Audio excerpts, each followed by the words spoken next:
Hi hello ನಮಸ್ಕಾರ ಎಲ್ಲರಿಗೂ. ಇವತ್ತು ತಟ್ಟೆ ಇಡ್ಲಿ ಮತ್ತು ನೀರು ಚಟ್ನಿ ಹೇಗೆ ಮಾಡೋದು ಅಂತ ನೋಡೋಣ. ಎಲ್ಲರೂ ಮನೆಯಲ್ಲೂ ಮಾಡೋ ಅಂಥದ್ದೇ, ಆದರೆ ಸಾಫ್ಟಾಗಿ ಹೇಗೆ ಮಾಡೋದು ಅಂತ ನೋಡೋಣ. ಒಂದು ಬೌಲ್ಗೆ 2 ಕಪ್ ಸೇಲಂ ಅಕ್ಕಿ ಹಾಕ್ಕೋತಾ ಇದ್ದೀನಿ.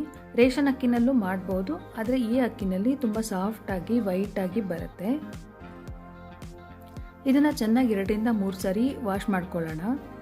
ವಾಶ್ ಮಾಡಿ ಆದಮೇಲೆ ನೀರು ಕ್ಲಿಯರಾಗಿರಬೇಕು, ಆ ಥರ ನೀಟಾಗಿ ವಾಶ್ ಮಾಡ್ಕೋಬೇಕು ಒಂದು 3-4 ಸಾರಿ.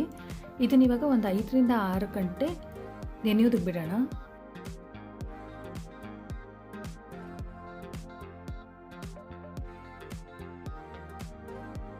ಇನ್ನೊಂದು ಬೌಲಲ್ಲಿ ಅರ್ಧ ಕಪ್ಪಷ್ಟು ಉದ್ದಿನಬೇಳೆ, 1 ಟೀ ಸ್ಪೂನಷ್ಟು ಮೆಂತ್ಯ ಮತ್ತು ಒಂದು 1/4 ಕಪ್ಪಷ್ಟು ಸಾಬೂದಾನ ಹಾಕೋತಾ ಇದ್ದೀನಿ. ಇದೆಲ್ಲನೂ ಚೆನ್ನಾಗಿ ವಾಶ್ ಮಾಡಿ ಇದನ್ನು ಕೂಡ 5 ರಿಂದ 6 ಗಂಟೆ ನೆನೆಯೋದಕ್ಕೆ ಬಿಡಬೇಕು. ನಾವು ರುಬ್ಕೊಳ್ಳೋದಕ್ಕೂ ಮುಂಚೆ ಒಂದು ಅರ್ಧ ಗಂಟೆ ಇರುವಾಗ ಒಂದು ಅರ್ಧ ಕಪ್ಪಷ್ಟು ಅವಲಕ್ಕಿನ ತೊಳೆದು ನೆನೆಸಿಡ್ಕೋಬೇಕು. 6 ಗಂಟೆ ಆಗಿದೆ ನೆನೆಸಿ, ಇವಾಗೆಲ್ಲನೂ ರುಬ್ಕೊಳ್ಳೋಣ. ಮೊದಲನೇದಾಗಿ ಉದ್ದಿನಬೇಳೆ ಮತ್ತು ಸಾಬೂದಾನ ನೆನೆಸಿದ್ದನ್ನು ರುಬ್ಕೊಳ್ಳೋಣ. ಒಂದು ಜಾರ್ಗೆ ಅರ್ಧದಷ್ಟು ಹಾಕಿ ಸ್ವಲ್ಪ ನೀರು ಹಾಕ್ಕೊಂಡು ಫೈನ್ ಪೇಸ್ಟ್ ಆಗೋ ಥರ ರುಬ್ಕೋಬೇಕು.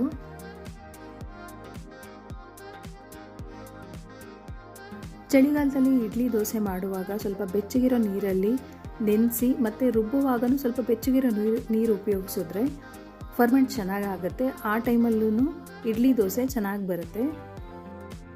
ಇವಾಗ ಅವಲಕ್ಕಿ ಮತ್ತು ಮಿಕ್ಕಿದ ಉದ್ದಿನಬೇಳೆಯನ್ನು ಹಾಕ್ಕೊಂಡು ರುಬ್ಕೊಳ್ಳೋಣ. ರುಬ್ಬುವಾಗನೇ ತುಂಬ ನೀರು ಹಾಕಿ ರುಬ್ಬೋದು ಬೇಡ, ಸ್ವಲ್ಪನೇ ಹಾಕಿ ರುಬ್ಕೊಳ್ಳೋಣ. ಆಮೇಲೆ ಬೇಕಂದರೆ ಇನ್ನು ಸ್ವಲ್ಪ ನೀರು ಹಾಕಿ ಮಿಕ್ಸ್ ಮಾಡ್ಕೋಬೋದು. ಇವಾಗ ಉದ್ದಿನಬೇಳೆ ಸಾಬೂದಾನ ಎಲ್ಲ ಗ್ರೈಂಡ್ ಮಾಡ್ಕೊಂಡಿದ್ದಾಗಿದೆ. ಅಕ್ಕಿ ಗ್ರೈಂಡ್ ಮಾಡ್ಕೊಳ್ಳೋಣ. ಅಕ್ಕಿನ ಸ್ವಲ್ಪ ತರಿಯಾಗಿ ರವ ಥರ ಇರಬೇಕು, ಆ ಥರ ಗ್ರೈಂಡ್ ಮಾಡ್ಕೋಬೇಕು.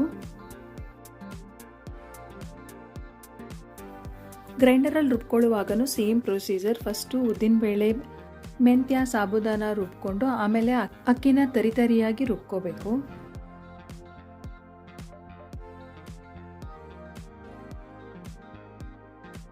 ಅಕ್ಕಿಯೆಲ್ಲ ಗ್ರೈಂಡ್ ಮಾಡ್ಕೊಂಡಿದ್ದಾಗಿದೆ. ಕೈಯೆಲ್ಲ ಚೆನ್ನಾಗಿ ಮಿಕ್ಸ್ ಮಾಡ್ಕೊಳ್ಳೋಣ.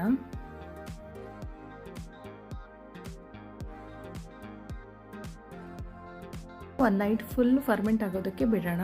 ಅಟ್ಲೀಸ್ಟ್ ಒಂದು 8 ಅವರ್ಸ್ ಆದ್ರೂ ಫರ್ಮೆಂಟ್ ಆಗೋದಕ್ಕೆ ಬಿಡಬೇಕು.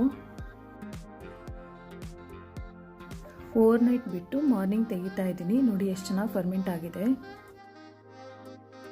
ನೀವು ಫ್ರಿಜ್ಜಲ್ಲಿ ಎತ್ತಿಟ್ಕೋತೀವಿ ಅನ್ನೋದಾದರೆ ಉಪ್ಪು ಸೇರಿಸೋದು ಬೇಡ, ಹಾಗೇ ಇಟ್ಟು ಯಾವಾಗ ಉಪಯೋಗಿಸ್ತೀವಿ ಆವಾಗ ಉಪ್ಪು ಸೇರಿಸ್ಕೋಬೇಕು.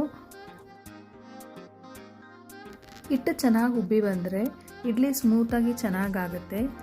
ಇಲ್ಲಾಂದರೆ ಇಡ್ಲಿ ಗಟ್ಟಿ ಆಗೋ ಚಾನ್ಸಸ್ ಇರುತ್ತೆ. ಆವಾಗ ಸ್ವಲ್ಪ ಅಡುಗೆ ಸೋಡಾ ಯೂಸ್ ಮಾಡಿದ್ರೆ ಮತ್ತು ಇಡ್ಲಿ ಸಾಫ್ಟಾಗೆ ಬರುತ್ತೆ. ಆದರೆ ಅದು ಹೆಲ್ತಿಗೆ ಒಳ್ಳೆಯದಲ್ಲ ಅಂತ ಹೇಳ್ತಾರೆ. ಇಡ್ಲಿ ಪ್ಲೇಟ್ಗಳಿಗೆ ಸ್ವಲ್ಪ ಎಣ್ಣೆ ಸವರಿಟ್ಕೊಳ್ಳೋಣ.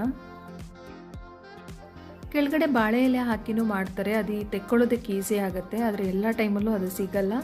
ಆವಾಗ ಸ್ವಲ್ಪ ಎಣ್ಣೆ ಹಚ್ಚಿ ಹಾಕ್ಕೊಂಡ್ರೆ ಈಸಿಯಾಗಿ ಬಿಡಿಸ್ಕೋಬೋದು. ನಾನು 2 ಸ್ಪೂನ್ ಹಿಟ್ಟು ಹಾಕ್ಕೊಂಡು ಅದು ಸೆಟ್ ಮಾಡಿಕೊಂಡು ಇಡ್ಲಿ ಸ್ಟ್ಯಾಂಡಿಗೆ ಇಡ್ತಾ ಇದ್ದೀನಿ. ನಾನು ತುಂಬ ದಪ್ಪದಾಗಿ ಮಾಡ್ತಾ ಇಲ್ಲ. ನಿಮ್ಗೆ ಯಾವ ಸೈಜಿಗೆ ಬೇಕು, ನಿಮ್ಮ ಪ್ಲೇಟ್ ಸೈಜ್ ಏನಿದೆ ಅದನ್ನು ನೋಡಿ ನೀವು ಹಿಟ್ಟು ಹಾಕ್ಕೊಳ್ಳಿ.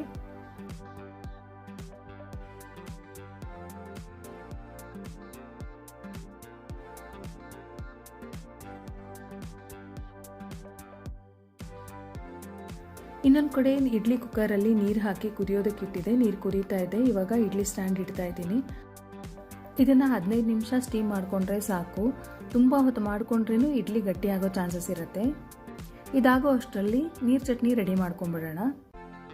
ಒಂದು ಪ್ಯಾನ್ನ ಬಿಸಿಗಿಟ್ಟು 1/4 ಕಪ್ಪಷ್ಟು ಶೇಂಗಾ ಬೀಜ ಹಾಕ್ಕೋತಾ ಇದ್ದೀನಿ. ಸ್ವಲ್ಪ ರೋಸ್ಟ್ ಮಾಡ್ಕೊಳ್ಳೋಣ. ಇವಾಗ ಒಂದು 2 ರಿಂದ 3 ಹಸಿಮೆಣಸಿನ್ಕಾಯಿ, ಒಂದು ಅರ್ಧ ಈರುಳ್ಳಿ, ಸ್ವಲ್ಪ ಹುಣಸೆಹಣ್ಣು, 7-8 ಹೆಸರು ಬೆಳ್ಳುಳ್ಳಿ, ಒಂದು ಅರ್ಧ ಇಂಚಷ್ಟು ಶುಂಠಿ ಹಾಕಿ ಫ್ರೈ ಮಾಡ್ಕೊಳ್ಳೋಣ. ಇದು ಸ್ವಲ್ಪ ಎಣ್ಣೆ ಹಾಕಿನೂ ಫ್ರೈ ಮಾಡ್ಕೋಬೋದು. ನಾನು ಹಾಗೇ ಮಾಡ್ಕೋತಾ ಇದ್ದೀನಿ. ಆಮೇಲೆ ಮತ್ತೆ ಇದಕ್ಕೆ ಒಗ್ಗರಣೆ ಕೊಡೋದ್ರಿಂದ ಎಣ್ಣೆ ಬೇಡ ಅಂತ ಹಾಗೆ ಫ್ರೈ ಮಾಡಿಕೊಂಡೆ.